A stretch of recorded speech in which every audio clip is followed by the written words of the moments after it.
ภาษาไทยเป็นสิ่งจำเป็นสำหรับเยาวชนชาวไทยใหญ่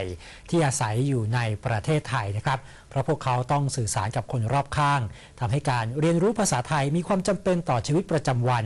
ซึ่งสามารถสร้างมิตรภาพกับคนไทยได้เป็นอย่างดีติดตามรายงานจากนักข่าวพลเมืองกลุ่มชาญยูธพาวเวอร์จังหวัดเชียงใหม่ครับ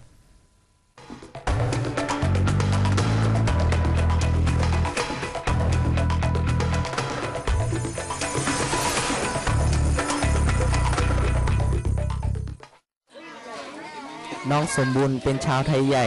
ที่อยู่กับพ่อและแม่ซึ่งมาทำงานอยู่ย่านก่อสร้างหมู่บ้านปุงเยงอำเภอแม่ริมจังหวัดเชียงใหม่ทุกวันจันทร์ถึงศุกร์น้องสมบูรณ์จะไปเรียนหนังสือที่โรงเรียนบ้านทุ่งโป่งในตัวอำเภอเหมือนเด็กคนอื่นๆทั่วไปแต่ในวันเสาร์และอาทิตย์จะมาเรียนเพิ่มเติมในแคมป์คนงานที่ตำบลปุงเยงจากพี่น้องชาวไทยใหญ่ที่เป็นอาสาสมัครจากกลุ่มชาญยุทธพาวเวอร์ที่อยู่ในเมืองไทยมาก่อนวิชาที่น้องสมบูรณ์และเพื่อนๆจะได้เรียนเพิ่มเติมคือวิชาที่สำคัญสำหรับการใช้ชีวิตอยู่ในประเทศไทยคือวิชาภาษาไทยอังกฤษคอมพิวเตอร์เพราะเป็นความสำคัญที่จะได้นำไปใช้พึ่งพาตนเองได้ตลอดระยะเวลาที่อยู่ในประเทศไทยยังเรียนภาษาไทยใหญ่ซึ่งเป็นภาษาประจำชาติของตนเองเพราะเรามาอยู่ในเมืองไทยจึงเรียนภาษาไทยเพื่อจะได้ไปใช้ในชีวิตประจำวันได้อย่างง่ายและสะดวกอย่างเช่นไปหาข้อมูลเราก็จะได้รู้ขึ้น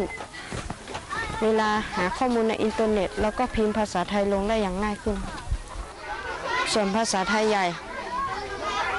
ผมไม่แน่ใจว่าจะได้อยู่เมืองไทยหรือเปล่าจึงเรียนไว้เพื่อกลับไปเมืองไทยจะได้ไม่ลืมและมันก็เป็นภาษาของประจำเราอยู่แล้วสำหรับชาวไทยใหญ่ที่ต้องมาอาศัยอยู่ในประเทศไทยวิชาภาษาไทยและคณิตศาสตร์มีความสำคัญกับน้องสมบูรณ์และเด็กๆที่จะใช้สื่อสารในชีวิตประจำวันส่วนคอมพิวเตอร์ก็สำคัญสำหรับการหาข้อมูลและเชื่อมกับโลกภายนอกและวิชาสำคัญจะต้องไม่ลืมที่จะเรียนภาษาไทยใหญ่เพิ่มเติมไปด้วยเพราะเป็นภาษาประจำถิ่นของพวกเราเองน้องคิดว่าการเรียนรู้วัฒนธรรมหรือภาษาไทยเนี่ยมีความจำเป็นมากสำหรับเด็กๆชาวไทยใหญ่เพราะว่าเด็กส่วนมากก็เกิดในประเทศไทยหรือเข้ามาตั้งแต่ตอนที่ยังเป็นเด็กดังนั้นการที่พวกเขาจะเรียนรู้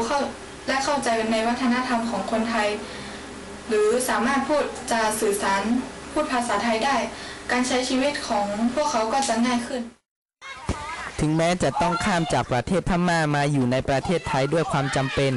ความพยายามเรียนรู้และความเข้าใจในสังคมและภาษาไทยคือสิ่งสำคัญสำหรับพวกเขาที่นอกเหนือไปจากจะสามารถใช้ความรู้พึ่งพาตนเองในการใช้ชีวิตอยู่ในสังคมได้แล้วยังเพื่อที่จะทำหน้าที่เป็นพลเมืองและปฏิบัติตนเป็นคนดีในประเทศไทยที่เราได้มาอยู่นักข่าวพลเมืองกลุ่มชาญยุทธพาวเวอร์จังหวัดเชียงใหม่รายงาน